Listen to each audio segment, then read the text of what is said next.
Grande pyramide d'Égypte, pour en finir avec cette stupide histoire de tombeau.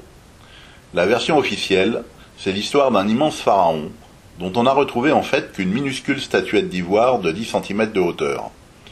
Celui-ci aurait décidé, ego surdimensionné oblige, de se faire construire en 20 ans la plus grande pyramide de tous les temps. Pourquoi en 20 ans ? Parce qu'à cette époque, l'espérance de vie était plus courte qu'aujourd'hui. Et pourquoi une pyramide ? Tout simplement pour permettre de préserver la momie du pharaon intacte sur Terre, afin de lui assurer une vie éternelle dans l'au-delà. Les travaux commencent donc, supervisés par l'architecte Emiounnou.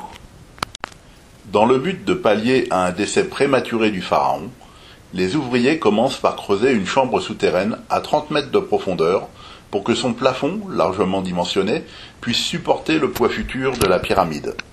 Ils auraient pu, sans problème, construire cette chambre au plus bas de la partie construite, comme ils l'ont fait plus tard dans celle de Képhren. Mais non, cela aurait été trop facile, et pour se compliquer encore plus la tâche, ils réalisent le couloir descendant, appelé descendrie, en s'imposant une section de couloir qui ne permet pas à un homme de se tenir correctement debout. Les ouvriers devront donc travailler à genoux ou assis, à moins qu'à cette époque, le creusement de tunnels était exclusivement réservé aux nains. Pour ne pas perdre de temps, car il faut que le chantier soit terminé en 20 ans, il commence en parallèle la construction de la pyramide, à raison de 343 blocs extraits, taillés, acheminés et posés par jour. Mais, alors qu'ils sont capables d'orienter leur monument nord-sud avec une précision quasi parfaite, ils se trompent dans l'implantation de la pyramide ou de la chambre souterraine, ce qui fait que cette dernière se retrouve non axée et décalée vers le sud.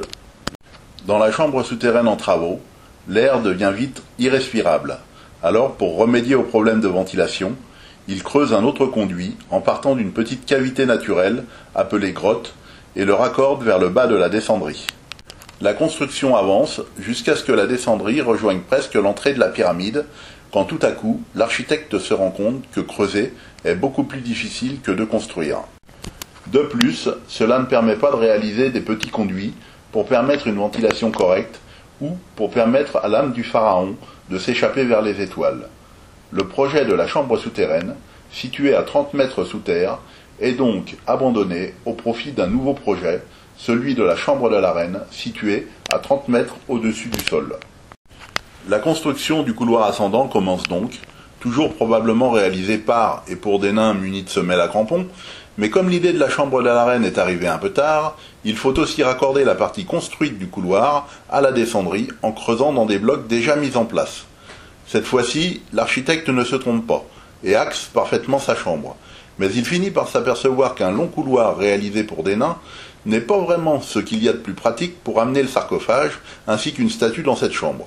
Il décide alors de descendre d'une marche dans la dernière longueur de ce couloir afin d'augmenter sa hauteur. Pharaon n'est pas content pour plusieurs raisons. D'abord, cette chambre aux dimensions beaucoup plus modestes que la chambre souterraine ne reflète en rien sa grandeur. Et de plus, il sera impossible d'y acheminer le sarcophage après coup, car il est plus large que le bas du couloir ascendant. On va donc être obligé d'acheminer sa momie sur un brancard jusqu'au sarcophage. Mais, grosse erreur de phasage, pressés par le timing, ils ont terminé la chambre en oubliant d'y placer le sarcophage. De plus, ils ont oublié les herses et les bouchons de granit. C'est vraiment ballot. L'architecte a alors une dernière idée, celle de la chambre du roi. Pharaon va être content. Fini les couloirs pour nains. Voici maintenant la grande galerie spécialement conçue pour des géants. Il hésite un instant entre un plafond plat et un plafond en pointe, mais opte au final pour la solution la plus structurellement risquée. À vaincre sans péril, on triomphe sans gloire. Cette fois-ci, explique-t-il au pharaon, on va construire votre chambre funéraire en granit avec un plafond plat. Elle sera plus grande et il y aura bien un système de herses, ainsi qu'une condamnation possible du couloir ascendant par des bouchons de granit. Le granit est à presque 1000 km de là et s'extrait très difficilement. Mais aucun problème, on passe commande. Peu importe si rien n'a été prévu au départ pour acheminer à une hauteur pareille tous les blocs de la chambre du roi, plus 43 poutres, dont certaines dépassent les 60 tonnes. On va improviser, la grande galerie pouvant servir d'ascenseur à pierre si nécessaire, et si on n'y arrive pas, il y aura toujours la possibilité de se rabattre vers un des deux tombeaux précédemment créés. La décision est donc prise de continuer les conduits de la chambre de la reine jusqu'à ce que la chambre du roi devienne opérationnelle. On ne sait jamais. Emporté dans son élan, l'architecte conçoit une grande galerie un peu trop longue, ce qui fait qu'avec la chambre des herses au bout, la chambre du roi se retrouve carrément décalée vers le sud, plus encore que la chambre souterraine. Peu importe, se rappelant l'oubli commis dans la chambre de la reine, il commence par déposer le sarcophage sur le dallage. Voilà les murs qui se montent et les conduits qui commencent à pointer vers les étoiles. Un dernier calcul montre que ceux de la chambre de la reine ne se dirigeaient pas vers les bonnes étoiles. Alors, on rectifie l'inclinaison des conduits de la chambre du roi. Tant pis pour ceux de la chambre de la reine qu'on arrête avant la façade. De toute façon, la chambre du roi est presque opérationnelle. En ce temps-là, il n'était pas censé savoir que la Terre tournait sur elle-même, et donc qu'il était impossible de faire pointer des conduits sur des étoiles bien précises. Mais comme certains égyptologues actuels ont décidé après coup pour eux qu'ils désignaient des étoiles bien précises, on peut donc en déduire que d'après ces égyptologues, la Terre ne tournait pas à cette époque. Le plafond de la chambre du roi est réalisé avec des poutres de granit qui dépassent les 2 mètres de hauteur, alors qu'1 mètre, voire même 50 cm, aurait amplement suffi. Mais comme on est dans la démesure, rien n'est trop beau pour Pharaon, et on continue dans le délire architectural en rajoutant 4 autres plafonds de granit totalement inutiles, plus une voûte en chevron calcaire. Malgré la commande, qui était pourtant claire, l'architecte constate que les ouvriers, à 1000 km de là, ont un peu fait n'importe quoi. Aucune des poutres commandées n'a la même hauteur ou la même largeur. Alors cela complexifie encore plus la manipulation des poutres sur le chantier pour leur trouver un agencement correct et rentrer dans la largeur voulue. La seule économie d'énergie, c'est d'avoir fait tailler les poutres sur 3 faces au lieu de 4. Mais c'est complètement nul à côté de celles qu'ils auraient pu faire en réduisant la hauteur des poutres à 1 mètre. Mieux encore, en éloignant légèrement la chambre du roi vers le sud, ils auraient pu éviter 4 niveaux de poutres inutiles, mais cela ne choque personne car on est tout à coup dans le symbolisme religieux du djed et non dans la technique. À l'intérieur, les ouvriers s'activent, mais comme ils sont dans le noir avec comme seul éclairage des lampes à huile, la finition des joints du plafond laisse à désirer. On verra ça plus tard, l'important c'est de terminer cette foutue pyramide à temps. Arrivés presque au sommet, plusieurs années plus tard, ceux qui s'activaient à l'intérieur et qui n'ont toujours pas trouvé le temps de nettoyer les joints du plafond entendent un grand crac. Les poutres du plafond de la chambre du roi viennent de céder suite à un affaissement du mur sud. Panique à bord, il faut étayer en urgence des poutres de 50 tonnes situées à 5,84 m de hauteur, et ceci avec des étais en bois. Comme ceux-ci ne pouvaient pas venir de l'extérieur, vu l'angle entre le couloir ascendant et la descendrie, ils ont probablement été récupérés dans la grande galerie. La décision est prise de creuser un tunnel à partir du haut de la grande galerie pour aller constater l'étendue des dégâts au-dessus de la chambre du roi, mais curieusement pas plus haut. Pour consolider le deuxième plafond, les ouvriers mettent des joints entre ces poutres, mais ils oublient d'en mettre dans les fissures au sol. Ils mettent aussi 50 cm de plâtre au droit d'une des fissures du plafond de la chambre du roi. Voilà pour les réparations. De toute façon, c'était irréparable. Et l'architecte, complètement perturbé par cet accident, en oublie même de faire reboucher le passage. Khéops finit par mourir dans les délais prévus, et sa momie est déposée sur un brancard. Vient ensuite un parcours à 4 pattes et à la lampe à huile, digne d'Interville, pour lui faire parcourir la descendrie, le couloir ascendant, et franchir les 3 bouchons de granit entreposés dans la grande galerie. Reste à passer sous les herses, en évitant les cordages et les poteaux de soutien, puis 2,52 m de couloir bas de plafond.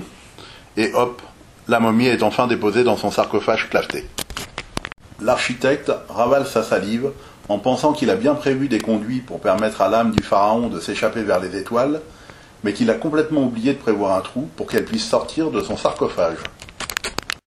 Il ne reste plus qu'à refermer les herses et lâcher les 3 bouchons de granit pour que ceux-ci viennent se coincer en bas du couloir ascendant. Là aussi, il aurait été plus facile de glisser directement des blocs dans la descendrie, mais l'architecte n'en est plus à une erreur près. Il a prévu maintenant un super système de fermeture où la sortie des ouvriers permet de contourner les bouchons de granit. Exactement la même protection que si vous mettiez une porte blindée en laissant une fenêtre ouverte. Une fois la pyramide fermée, l'architecte fait 3 pas, se frappe le front avec la paume de sa main gauche et s'écrie « Oh le con! Je savais bien que j'avais oublié quelque chose d'essentiel. Tous les hiéroglyphes relatant le passage du pharaon dans l'au-delà.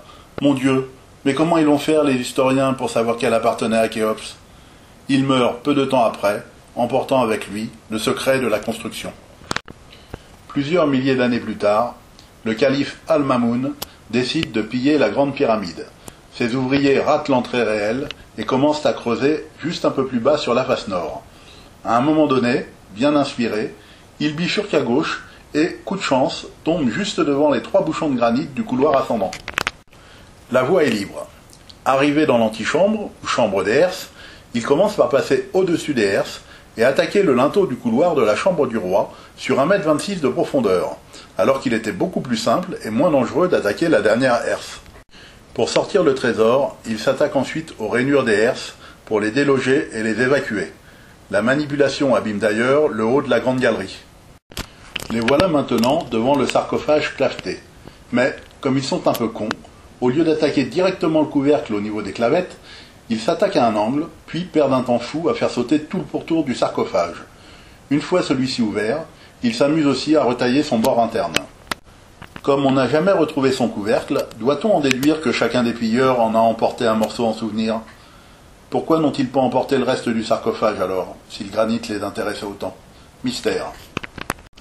Si cette belle histoire officielle vous convient, ne cherchez pas plus loin, vous auriez sans doute fait un très bon égyptologue.